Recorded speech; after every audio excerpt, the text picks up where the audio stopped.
Contre vents et marées, on avait envie de suivre Mathieu Otto. J'avais cette idée de le faire sous forme de reportage et de documentaire.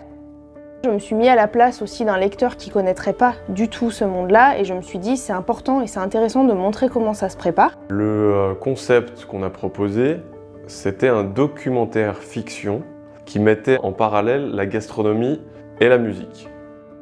Ça a été une évidence en fait. Je me suis dit la gastronomie est très souvent comparée au monde du sport et en fait pourquoi on ne pourrait pas comparer ça au monde de la musique où on a autant de compétitions.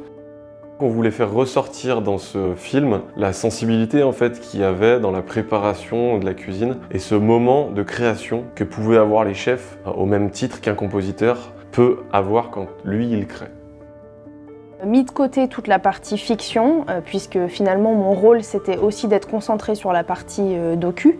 J'avais très à cœur de faire ressortir les valeurs qu'on retrouve dans la cuisine et que je retrouve au quotidien chez Winterhalter. Des valeurs de travail, de détermination, l'excellence, la créativité et l'innovation, l'esprit d'équipe, l'envie et la passion. On a fait appel à Clément Barou et Lucas Biguet-Mermet pour faire une composition originale. On nous a donné comme influence Philippe Glass. Et Philippe Glass est très inspiré par tout ce qui est musique orientale, indienne. Pas dans le sens forcément de la mélodie, mais plus dans le fait que ce soit répétitif, très hypnotique. Ça se ressent beaucoup quand un cuisinier va être en train de travailler. Il est très concentré, ça devient à la limite une méditation ce qu'il est en train de faire. En fait, on a cherché à représenter dans la musique les différents personnages. Il fallait une partie de solo qui représentera le candidat Mathieu Otto. On a composé ce solo et on a brodé la musique autour avec le quatuor à cordes et le piano en fond qui fait le décor en fait. Et puis ensuite on a pu contacter les musiciennes très vite grâce à Anne-Elisabeth, la violoncelliste. On a d'abord reçu les partitions. Voilà, on a fait une répétition, c'est allé très vite.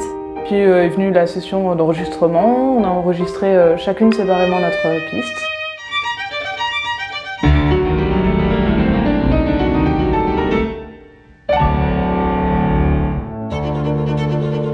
En parallèle de la composition de la musique, on a contacté les musiciens qui avaient travaillé pour nous. On leur a proposé de eux-mêmes jouer leur propre rôle. On a planifié le tournage en deux parties, une partie fiction et une partie documentaire. On a commencé par la partie fiction. Sur la partie fiction, le but était de rendre un petit côté un peu plus cinématographique, avec du contraste, avec une ambiance un peu différente, un peu plus sombre. Je me concentre essentiellement sur la partie lumière. Donc j'essaye de mettre en valeur les gens qu'on filme, de jouer sur l'espace où on se trouve, jouer sur les lumières, sur les angles, c'est hyper intéressant. Et ensuite on est parti plus sur la partie documentaire, qui elle était un peu plus complexe à organiser. Et c'était d'arriver à raccorder entre fiction et réalité. Le but était de faire ressortir cette beauté-là, visuelle, aussi avec le son. Donc en mettant des sons qui étaient extrêmement précis, essayer d'allier justement la musique avec le sound design pour pouvoir faire quelque chose de très joli. Pour raccorder nos deux ambiances fiction et documentaire, on a travaillé l'étalonnage avec Baptiste Noyer en post-production pour que, de manière subtile, on puisse les différencier tout en les fondant dans la même partie. Au début, on n'avait pas toutes les portes ouvertes. Et étant donné qu'il y a beaucoup de médias qui tournent autour de l'événement et qui tournent autour de l'équipe de France, on a dû prouver que notre docu-fiction était différent des autres reportages qu'il pouvait avoir sur Mathieu Otto ou sur la Team France.